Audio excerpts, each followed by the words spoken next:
কিন্তু ৭১ যুদ্ধের সময় আমাদের বাংলাদেশের হিন্দুরা কলমা পড়েছিল। যুবকেরা বুঝবো না, আমরা বুঝি। এক হিন্দু আমাকে বলছে, হুজুর মুসলমানের খবর কি? তা আমি কইলাম, আপনি হিন্দু হয়ে মুসলমানের খবর চান কেন? বলে মুসলমানের কলমার দাম আছে। আমি বললাম, আপনি হিন্দু হয়ে কলমার দাম কেমনে বুঝলেন?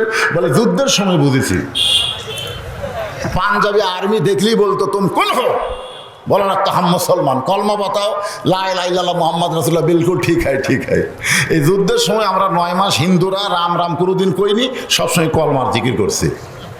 এই জিকির করার কারণে পাকিস্তানের আর্মির হাত থেকে আমি বাইসা গেছি।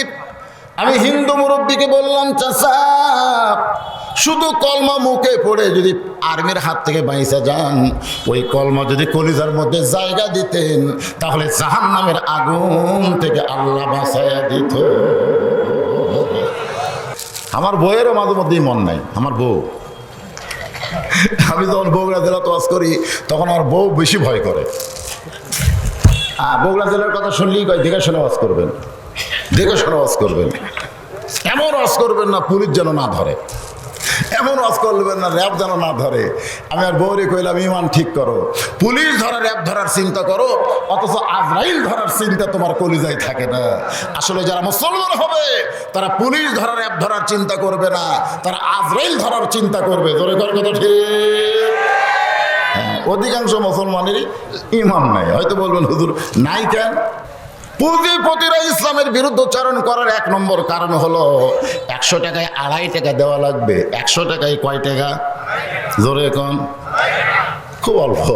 100 টাকাতে 2.5 টাকা লে, কিন্তু 1000 টাকা 25, যখন হবে লাখ, ওরে বাবারে 2,500, যখন হবে কোটি তখন হবে 2.5 লাখ, যখন হবে 100 কোটি তখন হবে 2.5 কোটি। জাকাত দিতে হবে রে শয়তান, না দেওয়া পর্যন্ত তোর টাকা না পাক, তোর টাকা না পাক। আল্লাহর কোরআন রাষ্ট্র যখন চালু হবে তখন কোন ধনীদের ঘরে গরিবেরা যাবে না, ধনীরাই গরিবের দরজায় দরজায় ঘুরবে। জোরে কোন কথা ঠিক কিনা? গরিবের দরজায় দরজায় ঘোরা লাগবে। ভাই আমি জান্নাতে যাওয়ার চাই, তো গরিব বলবে কি করা লাগবে? বলে আমার টাকা লে ভাই, এই টাকা জাকাতের টাকা না নিলে আমি জান্নাতে যাওয়ার পারতেছি না।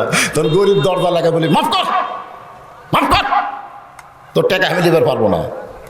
ধনী বসে পড়ি, ভাই রে টাকা না নিলে আমি জান্নাত যাবো ভাই। এই পুঁজিপতিরা চাচ্ছে কোরআনের রাষ্ট্র চালু হলে গরিবের দরজায় দরজায় হাঁ করে ঘোরা লাগবে। এই জন্যই তারা সবসময় আল্লাহর কোরআনের বিরুদ্ধচারণ করবে। ধরে কোন কথা ঠিক কিনা? আর 3 নম্বর হলো রাষ্ট্রীয় শক্তি। রাষ্ট্রীয় শক্তি আবু জেহেলের মতন ক্ষমতা যারা ধরে আছে, তারা কখনোই চাবে না মুহাম্মদের মতন মানুষ নেতা হবে। আমাদের ভুয়া নেতৃত্বের খতম হয়ে যাবে। সব সময় এই 3টা দল সক্রিয় আছে না নাই? এখনো আছে না নাই? হ্যাঁ, সূরা আসরের আলোচনা শোনেন, বুঝতে পারবেন। ওয়ামিলুস সালিহাতি, নেক আমলের পুরুষের জন্য 1 নম্বর হলো নামাজ।